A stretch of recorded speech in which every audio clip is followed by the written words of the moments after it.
Halo guys, kembali lagi bersama saya Masol, channel kesukaan keluarga yang membahas tentang alur cerita. Dipastikan lagi kalian tidak usah perlu repot-repot streaming ataupun menonton video di aplikasi tertentu. Cukup di channel saya yang langsung mengulas alur cerita tentang film. Lagi pula di channelku ini gratis, tidak membayar ya. Jadi silakan simak dan tonton videonya.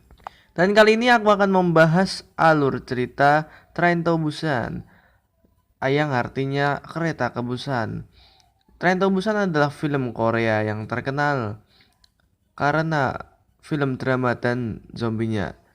Dicampur adukan film drama dan film zombie menjadi satu, sehingga mendapatkan kesan yang dramatis tentunya.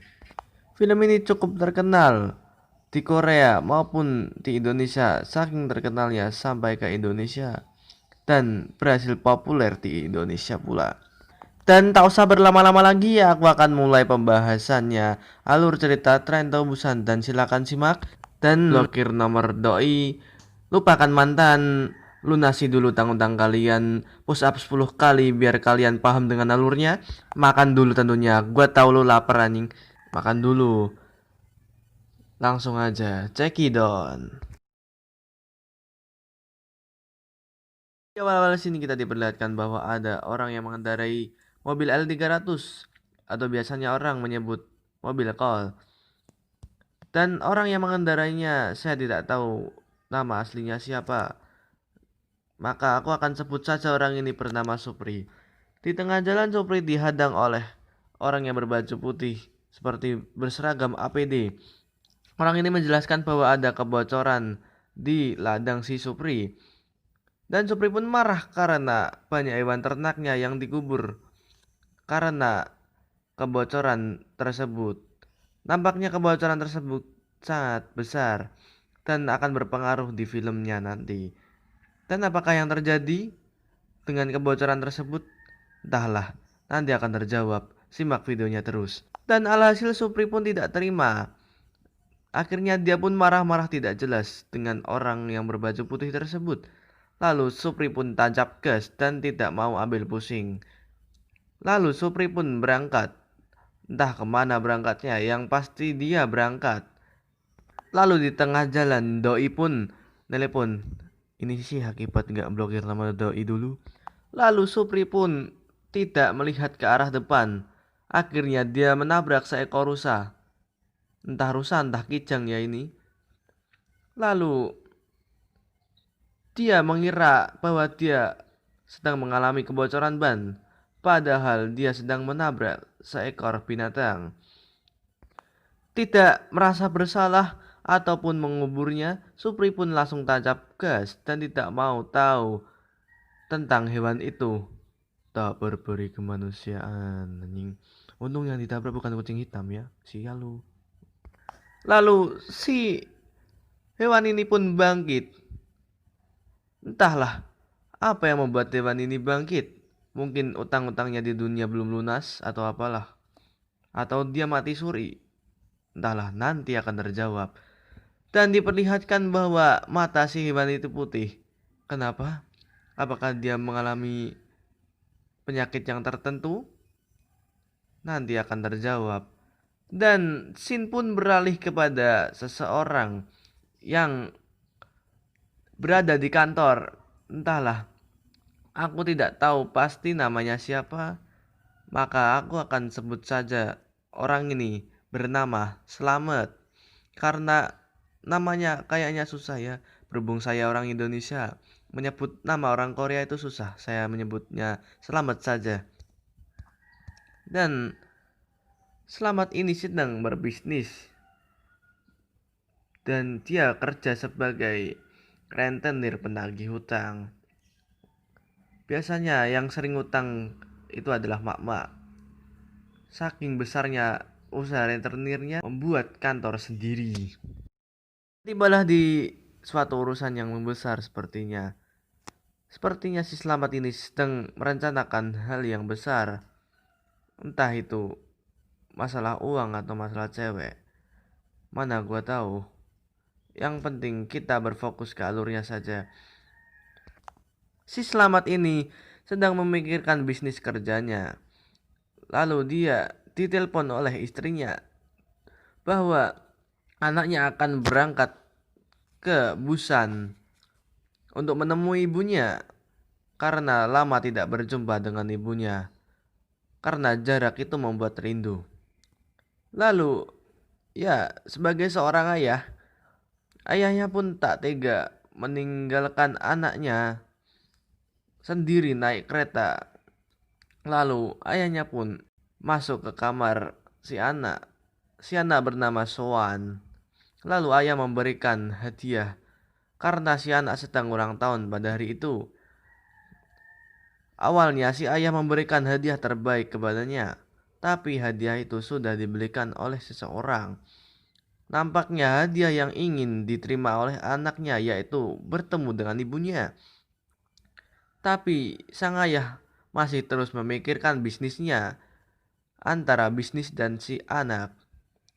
Ayah membujuk agar si Sowan mau berangkat minggu depan saja, tapi si Sowan menolak bahwa saking rindunya si Sowan ingin bertemu dengan ibunya besok.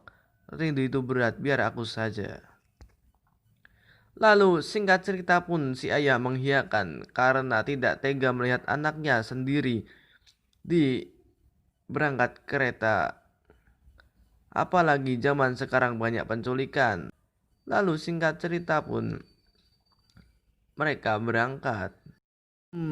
Berangkat, ayahnya pun melihat video Swan yang sedang bernyanyi di depan kelas, tidak menuntaskan nyanyiannya tersebut. Lalu si ayah pun sedih karena tidak menghadiri ulang tahun anaknya tersebut. Lalu singkat cerita, keesokan harinya setelah mereka sholat subuh, mereka pun berangkat ke Busan. PTW, rumah ibunya itu di Busan ya. Lalu di pertengahan jalan ada rombongan. Entah rombongan apa. Yang jelas ada polisi, pemadam kebakaran, penjual somai, penjual bakso, komplit lah pokoknya. Ya, mereka sedang mengawal orang. Yang jelas Selamat hampir ditabrak oleh mereka. Lalu Selamat pun langsung tancap gas tanpa ambil pikir dan tidak mau kepo seperti mak-mak zaman sekarang yang ingin gibah. Apapun topiknya, langsung saja Selamat gas ke stasiun.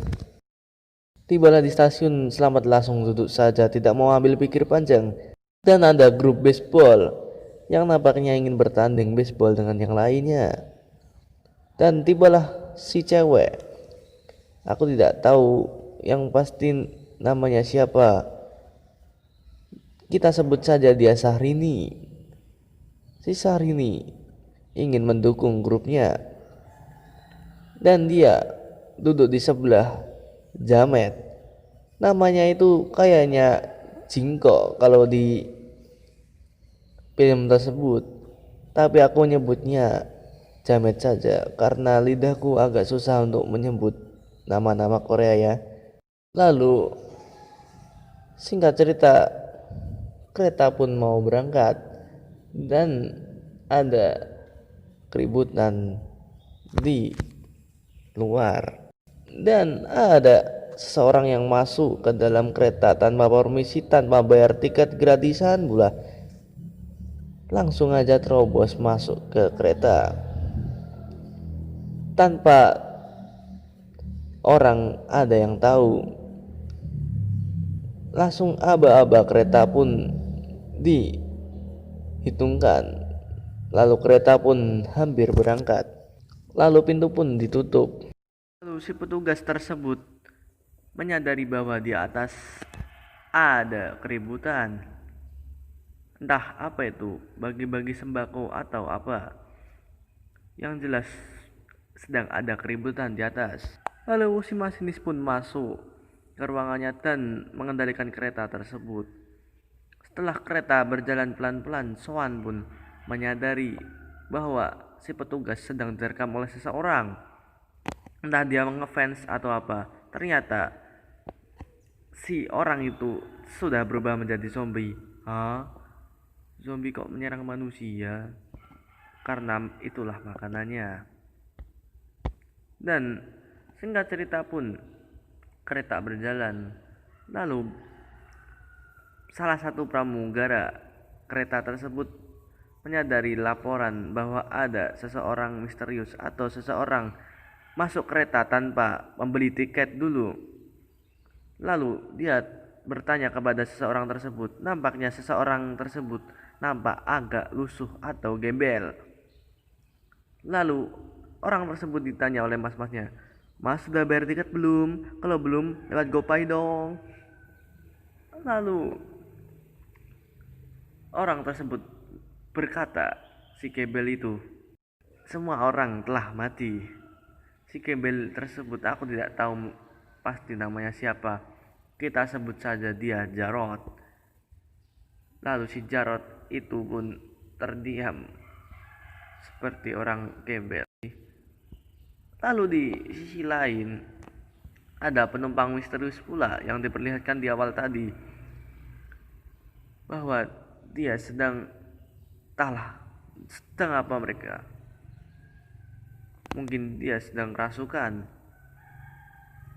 menggeliat-geliat seperti cacing kepanasan. Lalu hal tersebut disadari oleh pramugari yang ada di sana. Lalu si pramugari pun lapor kepada si pramugara kereta tersebut yang berada di sana. Lalu pun si pramugara menyusul si pramugari ke kamar mandi kereta tersebut. Ternyata dia bersembunyi di kereta. Singkatnya Swan pun ke kamar mandi. Dan selang beberapa menit ayahnya pun sedang berteleponan.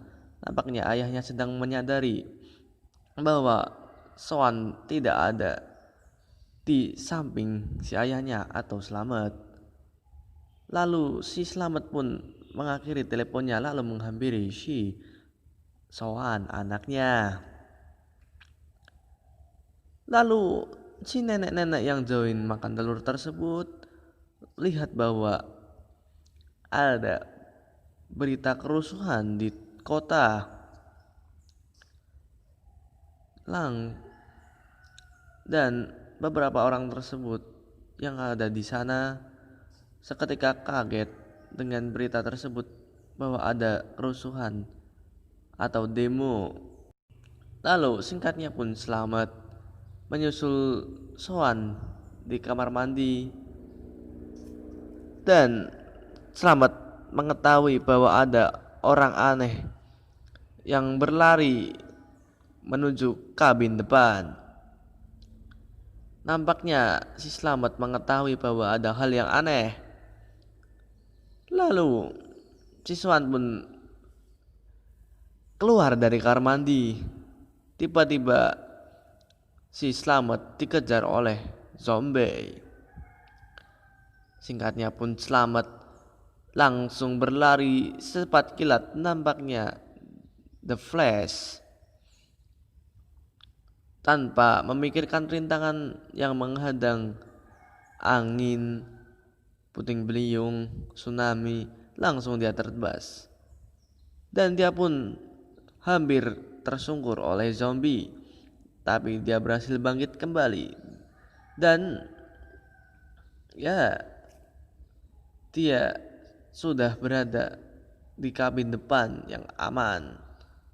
Lalu singkatnya ada seseorang pramugara yang agak gendut. Kita sebut saja dia namanya Tarno.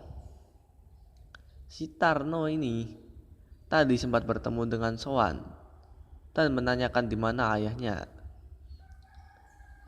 Lalu singkatnya si Tarno ini mengetahui bahwa ada kelakuan penumpangnya yang aneh. Lalu dia mencungkurkan penumpang tersebut. Nampaknya penumpang tersebut telah terkena wabah atau singkatnya dia terkena virus zombie. Dan pintu gerbong depan pun dikunci oleh Slamet dan penumpang lainnya. Dan si Tarno pun ingin masuk ke gerbong tersebut. Tapi si Slamet terlalu takut kalau si Tarno tersebut terkena virusnya. Tapi nyatanya tidak. Si Tarno berhasil masuk ke dalam gerbong tersebut. Lalu singkatnya pun istri si Slamet langsung menghalangi pandangan si zombie tersebut dengan cara membasahi kaca dengan air lalu menempelinya koran supaya tidak terlihat. Nih baca berita hari ini. Lalu singkatnya pun mereka pun gelisah dan bertanya kepada kondektur, ada yang aneh. Orang yang selamat pun diungsikan ke gerbong depan. Dan si masinis pun akan berhenti di stasiun terdekat yang berada di depan.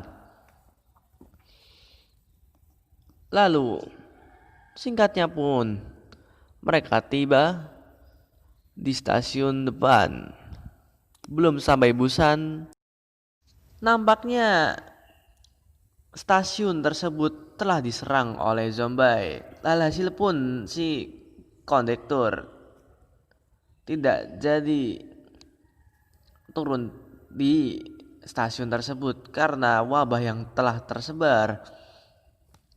Lalu wabah tersebut menyebar saking luasnya, lalu diberitakan di sosial media ataupun di TV. Saking paniknya orang tersebut, tidak ada harapan untuk hidup lagi. Orang-orang di sana dibuat gelisah karena wabah yang menular cukup cepat dan sangat pesat penularannya. Bahkan diperlihatkan video-video yang menampilkan bahwa wabah tersebut menyerang manusia dengan cara menerkam manusia yang lainnya. Nampaknya yang pertama terkena wabah tersebut adalah rusa si Supri. Kok bisa? Ya karena sepertinya kebocoran tersebut diakibatkan oleh limbah pabrik. Lalu rusa tersebut terkena limbahnya, dan rusa tersebut alhasil mempunyai penyakit dan tertular kepada manusia sehingga menjadi wabah. Oke, lanjut. Dan singkatnya si kondektur masinis pun berhenti di stasiun terdekat yang berada di depan. Lalu singkatnya mereka pun turun dari kereta tersebut. Nampaknya stasiun di sana nampak sepi dan nampak tidak ada satu orang pun yang berada di sana selain yang turun dari kereta. Mereka pun muter-muter cari bakul siomay, tapi tidak ada. Cari bakul soto juga tidak ada. Mereka sangat lapar. Cari orang juga tidak ada. Lalu mereka pun naik ke atas stasiun tersebut. Stasiun tersebut nampaknya tingkat. Lalu mereka tibalah di suatu tempat yang banyak tentaranya. Nampaknya di sana ada kawasan tentaranya. Tapi alhasil mereka terkejut. Nampaknya tentara di sana semuanya serentak sudah berubah menjadi zombie. Akhirnya mereka pun memutuskan untuk lari. Setelah itu si Slamet ditelepon oleh temannya. Katanya temannya ingin menjemput si Slamet. Lalu si Slamet pun memilih jalur lain bersama si Gembel dan si Soan. Dan mereka pun saat ingin keluar dari pintu tersebut, si Slamet dan si Gembel sempat dibuat bingung dengan tentara di sana. Ya, tentara tersebut berlumuran darah. Dan dari belakang langsung ada zombie yang menerkam. Langsung si Campbell dan si Selamat pun lari. Dan si Selamat menyadari bahwa Swan di belakangnya ada zombie. Dan Swan ingin diterkam oleh zombie tersebut. Lalu ditinju oleh si Tarno. Oke, si Tarno memang mantan penggulat. Lalu singkatnya, orang-orang tersebut yang berada di sana lari menuju kereta lagi.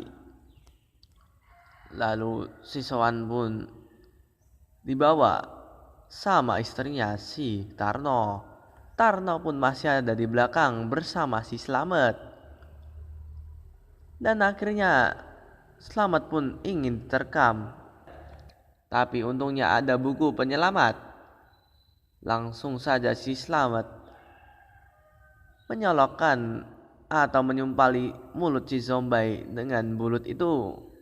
Maksudnya dengan buku itu. Lalu si Slamet pun disuruh cepat oleh si Tarno. Lalu si Tarno pun mengunci pintu tersebut dan berhasil menyelamatkan si Slamet. Oke, lanjut. Singkatnya pun mereka berhasil mengunci pintu tersebut. Tampaknya tidak bertahan lama. Dan pintu tersebut jebol dan mereka berhasil dikejar oleh zombie-zombie tersebut. Lalu temannya si Jamet diterkam oleh zombie. Si Jamet pun tidak tega ingin menolongnya, tapi itu sudah terlambat. Selamat pun dengan si Tarno dan si Jamet langsung OTW ke kereta. Mereka langsung membuka pintu dan masuk ke dalam kereta tersebut. Nampaknya si Tarno larinya agak sedikit lambat dan membuat Tarno harus bertarung dengan zombie tersebut. Dengan pengalaman yang mantap sebagai mantan ahli silat, si Tarno pun bertarung dengan zombie tersebut dengan berlari. Lalu singkatnya pun si Tarno berhasil mendapai kereta tersebut.